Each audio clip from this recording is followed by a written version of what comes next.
When Jove beheld how all the world stood like a plash of rain, and of so many thousand men and women did remain, but one of eke, howbeit those both just and both devout, he brake the clouds, and did command the Boreas with his stout and sturdy blasts chase the flood, that earth might see the sky, and heaven the earth, the seas also began immediately their raging fury for to cease. Their ruler laid away his dreadful mace, and with his words their woodness did allay. He called Triton to him straight his trumpeter, who stood in purple robe on shoulder cast, aloft upon the cloud, and bade him take his sounding trump, and out of hand to blow retreat, that all the streams might hear and cease from thence to flow. He took his trumpet in his hand. His trumpet was a shell of some great whelk or other fish, in fashion like a bell that gathered narrow to the mouth, and as it did descend, did wax more wide and writhen still down to the nether end.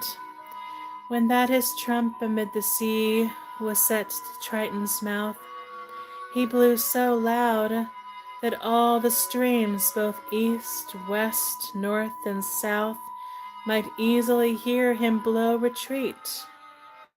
And all that heard the sound immediately began to ebb and draw within their bound. Then 'gan the sea to have a shore, and brooks to find a bank, and swelling streams of flowing clouds within their channels sank. Then hills did rise above the waves that had them overflow, and as the waters did decrease, the ground did seem to grow. And after long and tedious time, the trees did show their tops all bare, save that upon the boughs the mud did hang in knots. The world restored was again, which though Deucalion joyed them to behold, yet, for because he saw the earth was void and silent like a wilderness, with sad and weeping eyes and ruthful voice, he then did speak to Pyrrha in this wise: O sister, O my loving spouse, O silly woman left as only remnant of thy sex that water had bereft, whom nature first by right of birth hath linked to me fast, in that we brothers children been, and secondly the chaste and steadfast bond of lawful bed, and lastly now of all the present perils of the time that lately did befall. On all the earth from east to west, where Phoebus shows his face, there is no more but thou and I of all the mortal race. The sea hath swallowed all the rest, and scarcely are we sure that our two lives from dreadful death in safety shall endure. For even as yet the dusky clouds do make my heart a dread. Alas, poor wretched seely soul, what heart wouldst thou have had to bear these heavy haps? If chance had let thee escape alone, who should have been thy comfort then? Who should have rued thy moan? Now trust me, truly loving wife, as thou hast now been drowned, I would have followed after thee, and in the sea been found. Would God I could my father's art of clay to fashion men, and give them life, that people might frequent the world again. Mankind, alas, doth only now within us too consist, as moulds whereby to fashion men, for so the gods do list. And with these words the bitter tears did trickle down their cheek, until at length between themselves they did agree to seek to God by prayer for his grace. and to demand his aid by answer of his oracle, wherein they nothing stayed, but to Cephisus sadly went, whose stream, as at that time began to run within his banks, though thick with muddy slime, whose sacred liquor straight they took and sprinkled with the same their heads and clothes, and afterward to Themis' chapel came, the roof whereof with sindry moss was almost overgrown, for since the time the raging flood the world had overflown, no creature came within the church, so that the altars stood without one spark of holy fire or any stick of wood.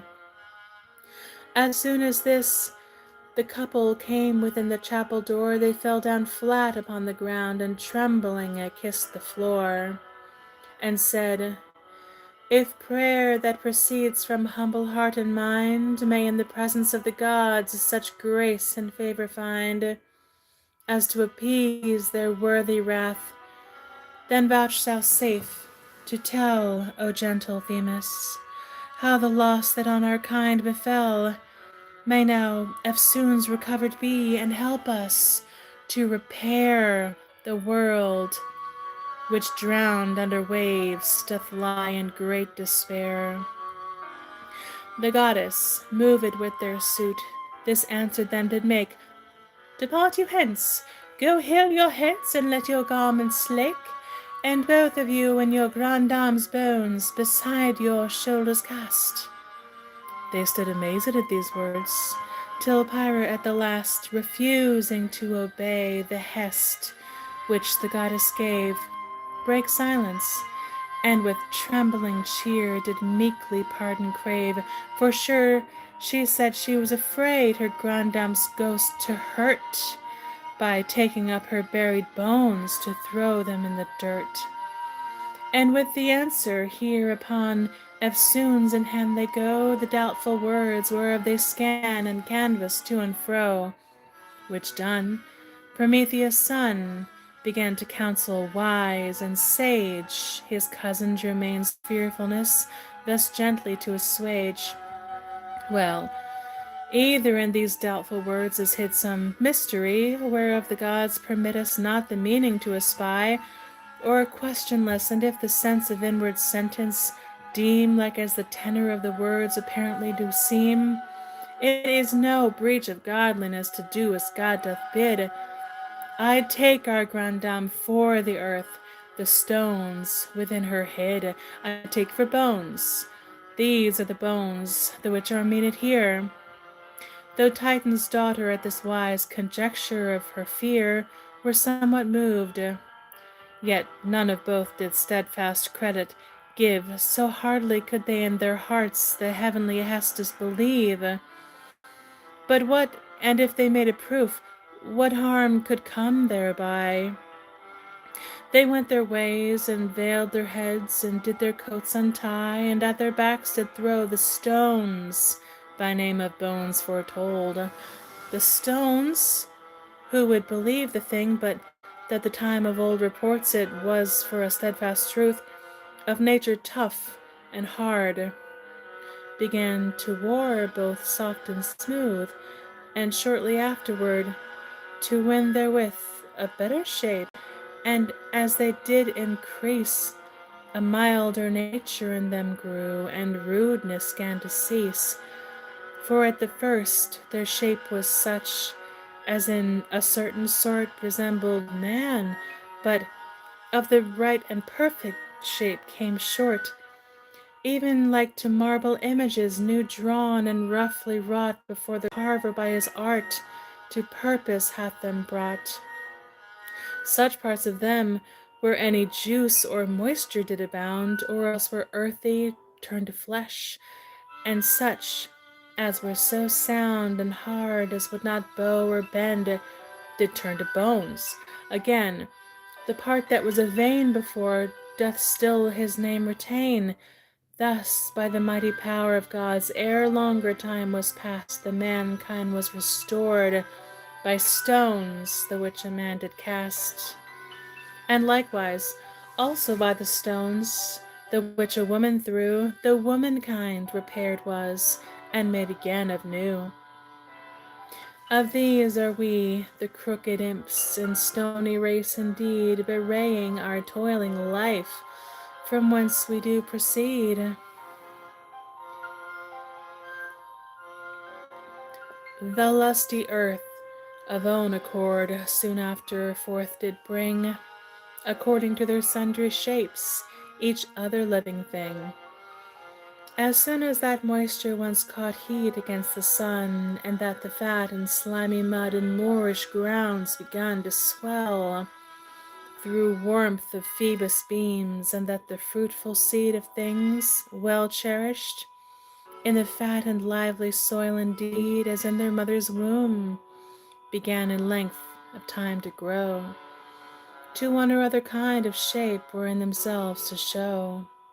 Even so, when that the seven-mouthed Nile the watery fields forsook, and to his ancient channel eft his bridled streams betook, so that the sun did heat the mud, the which he left behind, the husbandmen that tilled the ground among the clods did find of sundry creatures, sundry shapes, of which they spied some even in the instant of their birth, but newly then begun, and some unperfect, wanting breasts or shoulders in such wise that in one body oftentimes appeared to the eyes one half thereof alive to be, and all the rest beside both void of life and seemly shape, stark earth to still abide.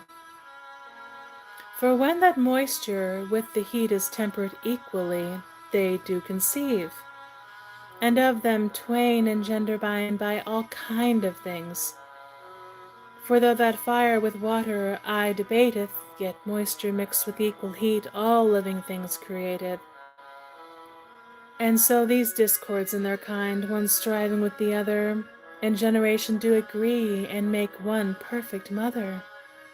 And therefore, when the miry earth, bespread with slime mud, brought over all but late before by violence of the flood, caught heat by warmness of the sun and calmness of the sky, things out of number in the world, forthwith it did apply. Whereof in part the like before in former times had been, and some so strange and ugly shapes as never erst were seen. In that she did such monsters breed was greatly to her woe. But yet thou ugly Python wert engendered by her though, a terror to the new-made folk, which never erst had known so foul a dragon in their life, so monstrously foregrown. So great a ground thy poison paunch did underneath thee hide.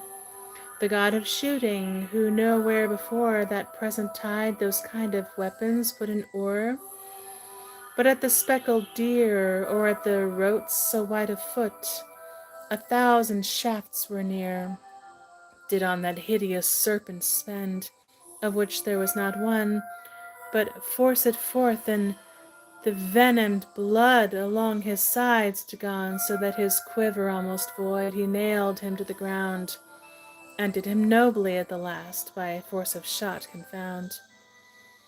At least that time might of this work deface the worthy fame he did ordain in mind thereof a great and solemn game, which of the serpent that he slew of Pythians bear the name. Where who so could the mastery win in feats of strength, or sleight of hand or foot, or rolling wheel, might claim to have of right an oaken garland fresh and brave. There was not anywhere as yet a bay, by means whereof was Phoebus fain to wear the leaves of every pleasant tree about his golden ear. Penny Daphne was the first where Phoebus set his love, which not blind chance, but Cupid's fierce and cruel wrath did move. The Deucalion god, but late before surprised with passing pride for killing the monstrous worm, The god of love espied, with bow in hand already bent and letting arrows go, to whom he said, "And what hast thou, thou wanton baby, so with warlike weapons for to toy? It were a better sight to see this kind of furniture on my two shoulders bright. When we list with steadfast hand, both man and beast can wound with t'other day with arrows keen, have nailed to the ground the serpent python so forsworn, whose filthy womb did hide so many acres of the ground in which he did abide. Content thyself, son, sorely loves to kindle with thy brand, for these our praises to attain thou must not take in hand." To him quoth Venus' son again, "Well, Phoebus, I agree the bow to shoot at every beast, and so shall mine at thee. And look, how far that under God each beast is put by kind. So much thy glory less than ours in shooting shalt thou find." This said, with drift of feathered wings and broken air he flew, and up the forked and shady top of Mount Parnassus drew therefrom his quiver, full of shafts. 2 arrows did he take of sundry works. Tone causeth love, t'other doth it slake. That causeth love is all of gold, with point full sharp and bright. That chaseth love is blunt, whose steel with leaden head is dight. The god this fired in the nymph Peneus for the nuns to that two other pursed Apollo's heart and overwrapped his bones. Immediately in smouldering heat of love, the tone did swelt again to t'other in her heart no spark nor motion felt. In woods and forests is her joy, the savage beasts to chase, and as the price of all her pain to take the skin and case. Unwedded Phoebe doth she haunt and follow as her guide, unordered do her tresses wave scarce in a fillet tied. Full many a wooer sought her love, she loathing all the rout, impatient and without a man, walks all the woods about. And as for Hymen, or for love and wedlock often sought, she took no care. They were the furthest end of all her thought. Her father many a time and oft would say, "My daughter dear, thou owest me a son-in-law to be thy lawful fere." Her father many a time and oft would say, "My daughter dear, of nephews thou my debtor art, thou grandsire's heart to cheer." She hating as a heinous crime the bond of bridely bed, demurely casting down her eyes and blushing somewhat red, did fold about her father's neck with fawning arms, and said, "Dear father, grant me while I live my maidenhead for to have, as to Diana heretofore her father freely gave." Thy father Daphne could consent to that thou dost require, but that thy beauty and thy form impugn thy chaste desire, so that thy will and his consent are nothing in this case, by reason of the beauty bright that shineth in thy face. Apollo loves and longs to have this Daphne to his fear, and as he longs he hopes, but his foredooms do fail him there. And as light hame when corn is reaped, or hedges burn with brands, that passers by when day draws near throw loosely fro their hands, so into flames the god is gone, and burneth in his breast, and feeds his vain and barren love in hoping for the best. Her hair unkemmed about her neck, down flaring did he see, O Lord, and were they trimmed, quoth he, how seemly would she be. He sees her eyes as bright as fire the stars to represent. He sees her mouth, which to have seen he holds him not content. Her lily arms mid-part and more above the elbow bare, her hands, her fingers, and her wrists, him thought of beauty rare. And sure, he thought such other parts as garments then did hide excelled greatly all the rest, the which he had espied. But swifter than the whirling wind she flies, and will not stay to give the hearing to these words, the which he had to say. I pray thee, nymph, Peneus, stay. I chase not as a foe. Stay, nymph. The lambs so flee, ye wolves, the stags, ye lions so, with flittering feathers, seely doves so from the goosehawk fly, and every creature from his foe. Love is the cause that I do follow thee. Alas, alas, how would it grieve my heart to see thee fall among the briars, and that the blood should start out of thy tender legs. I retch the causer of thy smart. The place is rough to which thou runn'st. Take leisure, I thee pray, abate thy flight, and I myself my running pace will stay. Yet I would wish thee take advice, and wisely, for to view what one he is that for thy grace in humble wise doth so.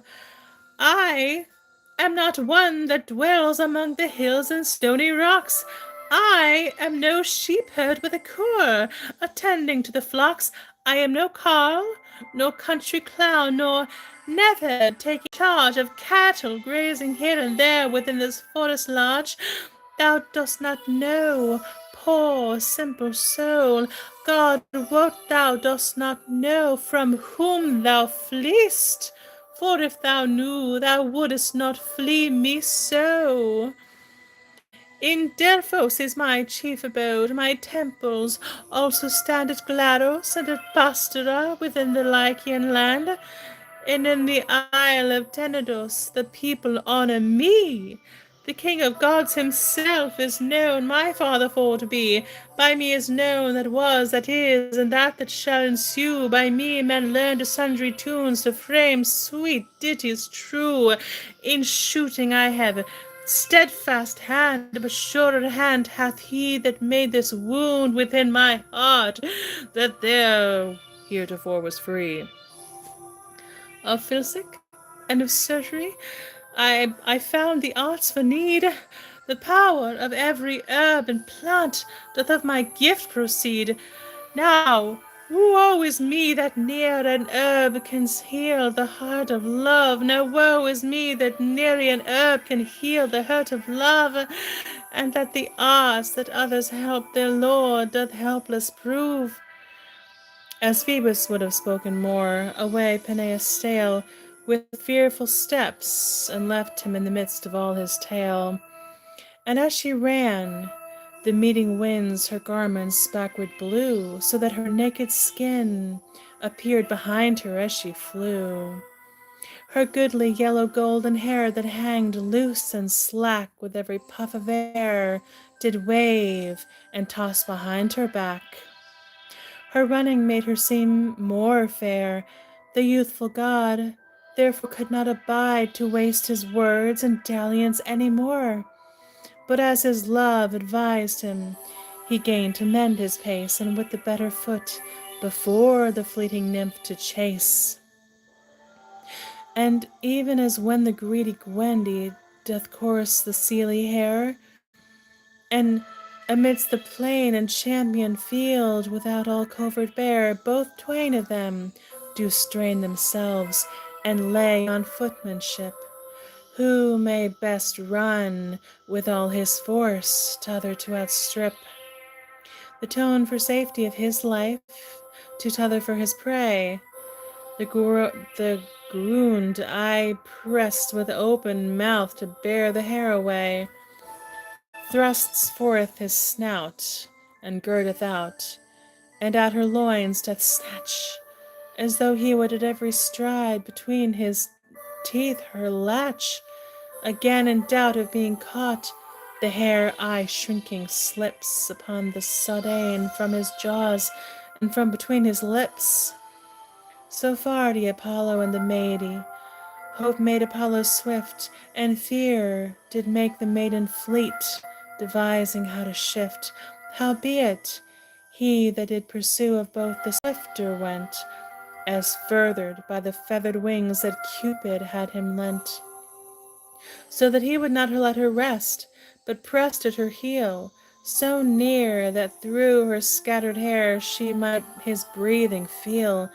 But when she saw her breath was gone, and strength began to fail, the color faded in her cheeks, and ginning for to quail, she looked to Peneus' stream, and said, "Now, father dear, oh let the earth devour me quick, on which I seem to fare, or else this shape which is my harm by changing straight appear."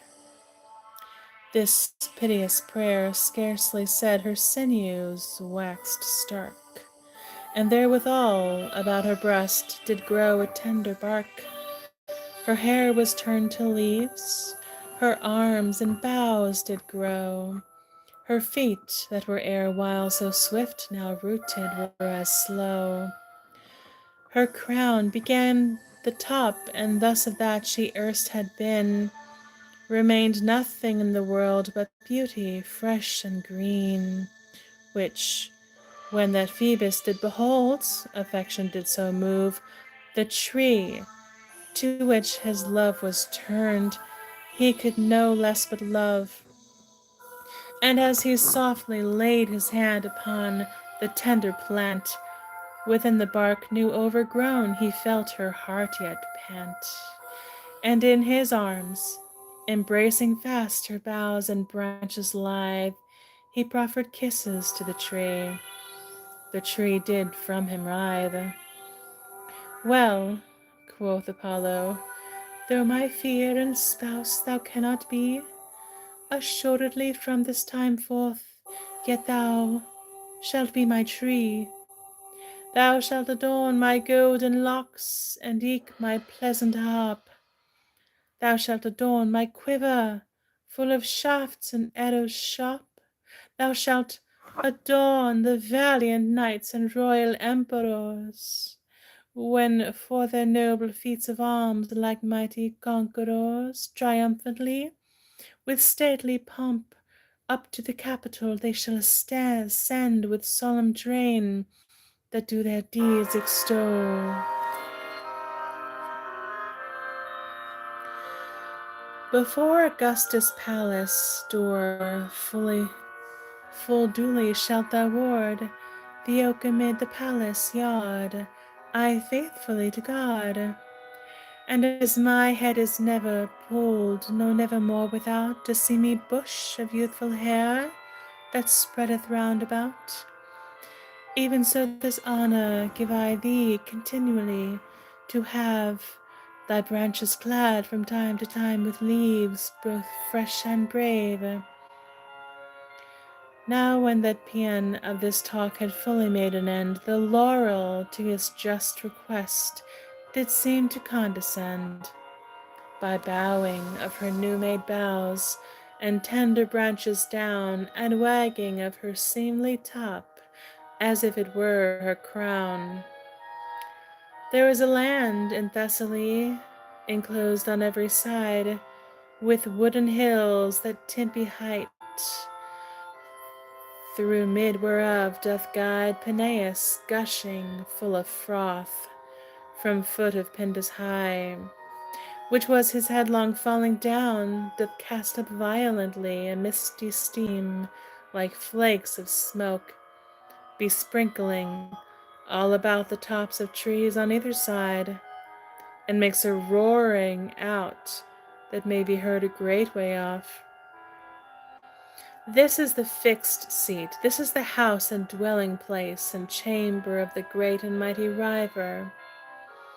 Here he sits in a court of peeble stone, and ministers justice to the waves, and to the nymphs each one, that in the brooks and waters dwell. Now hither did resort, not knowing if they might rejoice, and unto mirth exhort or comfort him, his country brooks, Spurchius well beseen, with studgy head and shaky banks of poplars fresh and green. Enipeus, restless, swift and quick, old father Apidone, Amphissus with his gentle stream, and Eas, clad with cane, with divers other rivers mow, which having run their race into the sea, their weary waves do lead with restless pace.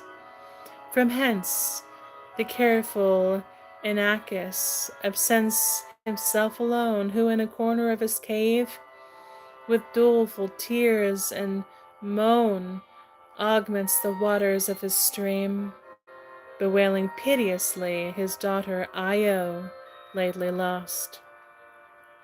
He knew not certainly, and if she were alive or dead, but for he had her sought and could not find her anywhere.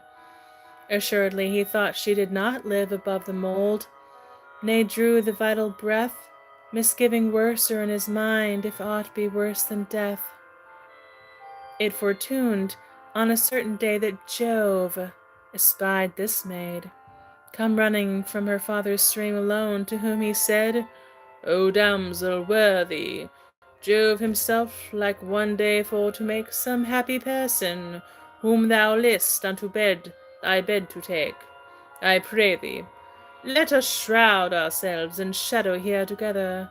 Of this or that, he pointed both, it makes no matter whither, until the wotest of the day and none be overpast. And if for fear of savage beasts perchance thou be aghast to wander in the woods alone, thou shalt not need to fear. A god shall be thy guide to save thee harmless everywhere, and not a god of meaner sort, but even the same that hath the heavenly sceptre in his hand, who in my dreadful wrath do dart down thunder wanderingly, and therefore make no haste to run away. She ran apace, and therefore made no haste to run away. She ran apace, and had already passed the fen of Lerna and the field of Lindsay set with trees, when Jove, intending now in vain no longer time to lease, upon the country all about did bring a foggy mist, and caught the maiden, whom, poor fool, he used as he list. Queen Juno, looking down that while upon the open field, when in so fair a day such mists and darkness she beheld, did marvel much. For well she knew those mists ascended not from any river, moorish ground, or other dankish plot. She looked about her for her Jove, as one that was acquainted with such escapes, and with the deeds had often him attained, whom when she found not in the heaven, unless I guess amiss, some wrong against me, quoth she, now my husband working is. And with that word she left heaven, and down to earth she came, commanding all the mists away. But Jove foresees the same, and to a cow as white as milk his leman he conveys. She was a goodly heifer, sure, and Juno did her praise, although, God wot, she thought it not, and curiously she sought where she was bred, whose cow she was, who had her thither brought, as though she had not known the truth. Her husband by and by, because she should not search too near, devised a cleanly lie, and told her that the cow was bred even now out of the ground. Then Juno, who her husband's shift at fingers' ends had found, desired to have the cow of gift. What should he do as though? Great cruelness it were to yield his lover to her so, and not to give would breed mistrust. As fast as shame provoked, so fast again, at t'other side his love his mind revoked. So much that love was at the point to put all shame to flight, but that he feared, if he should deny a gift so light, as was a cow to her that was his sister and his wife, might make her think it was no cow, and breed perchance some strife. Now, when Juno had her gift by her husband's leman got, yet altogether out of fear and careless was she not. She had him in a jealousy, and thoughtful was she still, for doubt he should invent some means to steal her from her, till to Argus, old Aristor's son, she put her for to keep. This Argus hath 100 eyes, of which by turn did sleep always a couple, and the rest did duly watch and ward. And of the charge they took in hand hath ever good regard. What way soever Argus stood with face, with back or side, to Io ward before his eyes did Io still abide. All day he let her graze abroad. The sun once underground, he shut her up, and by the neck, with writhe and with her bound, with crops of trees and bitter weeds, now was she daily fed. And in the stead of costly couch and good soft feather bed, she sat in nights upon the ground, and on such ground, whereas was not sometimes so much a grass, and oftentimes she was compelled to drink of muddy pits. And when she did devise to Argus for to lift her hands in meek and humble wise, she saw she had no hands at all. And when she did essay to make complaint, she lowed out, which did her so affray that often she started at the noise, and would have run away, and to her father and axe banks she also did resort, where many a time, often before, she had been wont to sport. Now, when she looked in the stream, and saw her horned head, she was aghast, and from herself would all in haste have fled. The nymphs, her sisters, knew her not nor yet her own dear father, yet followed she both him and them, and suffered them the rather to touch and stroke her where they list, as one that priest still to set herself to wonder at and gaze upon their fill. The good old Einak pulls up grass, and to her straight it bears. She, as she kissed and licked his hands, did shed forth dreary tears. And had she had her speech at will to utter forth her thought, she would have told her name, and chance of him of help besought.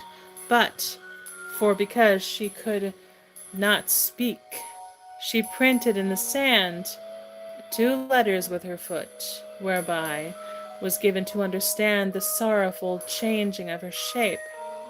Which seen, straight cried out her father Einak, "Woe is me!" and clasping her about her white and seemly heifer's neck, and crystal horns both twain, he shrieked out full piteously, "Now woe is me again! Alas, thou art my daughter dear, whom through the world I sought and could not find, and now by chance art to thy presence brought. My sorrow, certes less afar 1,000-fold have been, if I never I had seen thee more, than thus to have thee seen.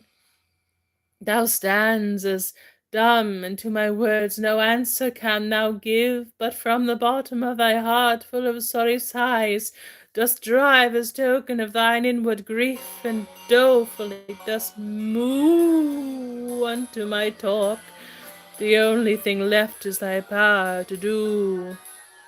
But I, mistrusting nothing less than this so great mischance, by some great marriage earnestly did seek thee to advance, in hope some issue to have seen between my son and thee. But now thou must a husband have among the herds I see, and eke thine issue must be such as other cattle's be. Oh, that I were a mortal wight as other creatures are! For then my death in length of time quite rid me of this care. But now, because I am a god, and fate doth death deny, there is no help, but that my grief must last eternally. As Anik made this piteous moan, quick-sighted Argus drave his daughter into further fields, to which he could not have access, and he himself, aloof, did get him to a hill, from whence he sitting at his ease viewed every way at will. Now could no longer Jove abide his lover so forlorn, and thereupon he called his son, that Maia had him born, commanding Argus should be killed.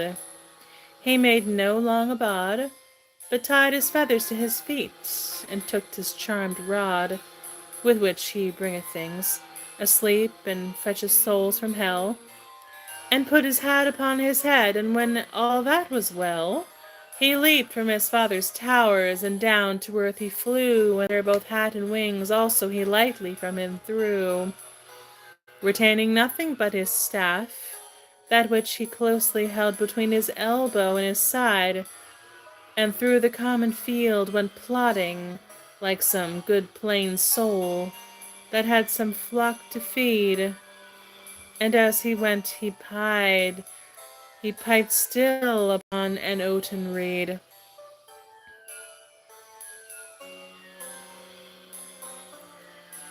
Queen Juno's herdman, far in love with this strange melody, bespake him thus: Good fellow mine, I pray thee heartily, come sit down by me on this hill, for better feed I know thou shalt not find in all these fields. And as a thing does show, it is a cool and shadowy plot, for shepherds very fit. Down by this elbow by and by did Aldous' nephew sit, and for to pass the time withal for seeming overlong, he held him talk of this and that, and now and then among he played upon his merry pipe, to cause his watching eyes to fall asleep.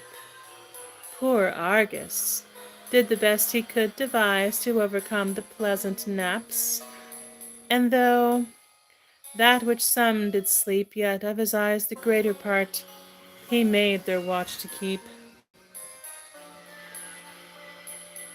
And after other talk he asked, for lately it was found, who was the founder of that pipe that did so sweetly sound. Then say the god, there dwelt sometime a nymph of noble fame among the hills of Arcady, that Syrinx had the name. Of all the nymphs I've known a Chris, and very far and near, in beauty and in parsonage, thy's laddie had no peer. Full often she had given the slip, both to the satyrs, quick, and other gods that dwell in the woods and in the forests thick, or in the fruitful fields abroad.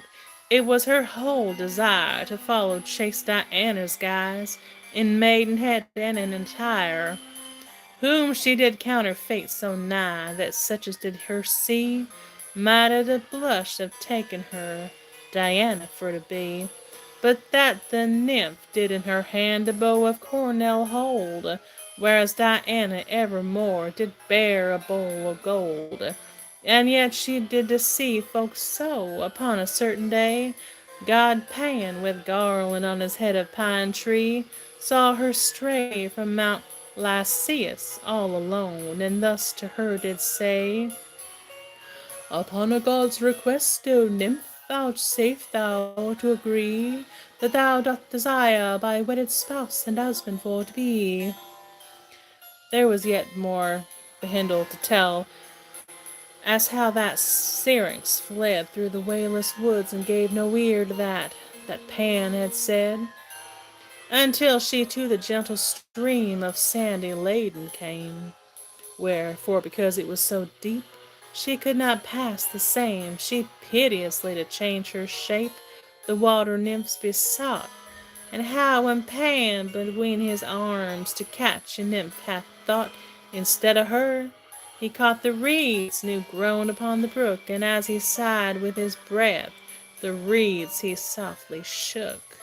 which made a still and mourning noise, with a strangeness of the witch and sweetness of the feeble sound that God delighted much. Said certes of Syrinx, for thy sake it is my full intent to make my comfort of these reeds wherein thou dost lament. And how that there of sundry reeds with wax together knit, he made the pipe, which of her name the Greeks call Syrinx yet. But as Selenius would have told this tale, he cast his sight on Argus, and behold, his eyes had bid him all good night. There was not one that did not sleep, and fast began to nod. Immediately he ceased his talk, and with his charmed rod so stroked all his heavy eyes that earnestly they slept. Then with his wood knife, by and by, he lightly to him stepped, and lent him such a perilous blow, whereas the shoulders grew unto the neck, that straight his head quite from the body flew. Then, tumbling down the headlong hill, his bloody course he sent, that all the way by which he rolled was stained and besprent. There list thou, Argus, underfoot, with all thy 100 lights, and all the light is clean extinct that was within those sights. One endless night thy 100 eyes have now bereft her eye. Yet would not Juno suffer so her herdsman eyes decay, but in her painted peacock's tail and feathers did them set, where they remained like precious stones and glaring eyes as yet. Let's leave it there for tonight. Thank you for letting me read to you, and please check the description for where to buy my art and my channel page for where to send me a one-time donation. My pseudo animation of Salome by Oscar Wilde is coming. I'm still working on it. I've got most of it recorded. I've got most of the pictures in there, and I'll let you know when it's done. I will see you tomorrow.